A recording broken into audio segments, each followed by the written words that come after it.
जैसे ही कांग्रेस पार्टी ने हरियाणा प्रदेश कांग्रेस पार्टी का अध्यक्ष चौधरी उदयभान जी को बनाया, अगले दिन बयान दे दिया कि भाई ये ठीक नहीं बनाया, मैं ठीक था, ये गलत था। 10 प्रकार के बयान।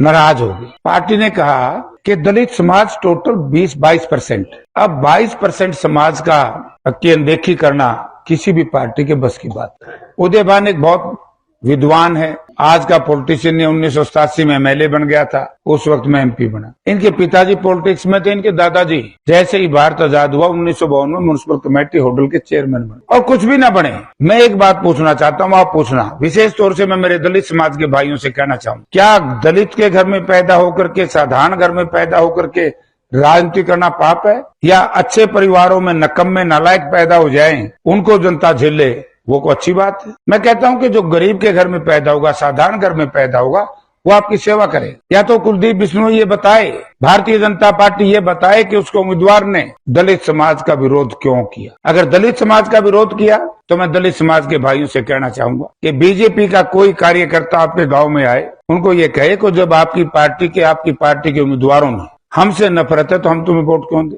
दूसरी बात थी मुकदमों की। पहले तो ये कहता रहा, अब मैं प्रभारी हुई सार जिला का, कि मैंने कहा कि मुकदमों से डरता भाग गया है, ईडी के केस से। अगर कोई नेता सरकार के मुकदमों से डर करके उनके आगे सरेंडर कर दे, समर्पण कर दे, तो उस इलाके का क्या होगा? ये कायर और कमजोर प्रवृत्ति के लोग होते हैं जो इस तरीके से किसी दबाव में सरेंडर कर। मैं भी बहुत दिन बाहर भीतर रखा मुझे, लेकिन जयप्रकाश ने कभी सरेंडर नहीं। हमारे नेता, हम सबके नेता चौधरी भूपेंद्र सिंह हुड्डा के ऊपर इस सरकार ने 8 मुकदमे बनाए, कभी हुड्डा साहब ने तो सरेंडर नहीं।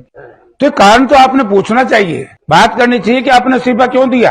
तीसरा कारण ये हो सकता है कोई डील हुई, क्योंकि कुलदीप डील करने का बड़ा मास्टर है। 2009 में भी फंस गया था, रेडिसन होटल में कांग्रेस पार्टी के नेताओं से डील करता रहा, और इन्हीं के आज इसी की पार्टी में है वो कई विधायक। उन्होंने कहा कि जेपी साहब क्या न चक्कर में बड़ो हो, आप हमें पार्टी मर्ज करवाओ हमारी। हमने हरियाणा जनहित पार्टी, जनहित कांग्रेस, उसको ब्रेक कर दिया। तो जिस नेता ने, जिस व्यक्ति ने अपने विधायकों को संभाल नहीं सकता, अपने परिवार को साथ लेकर के चल नहीं सकता, अपने इलाके के लोगों का मान सम्मान कर नहीं सकता,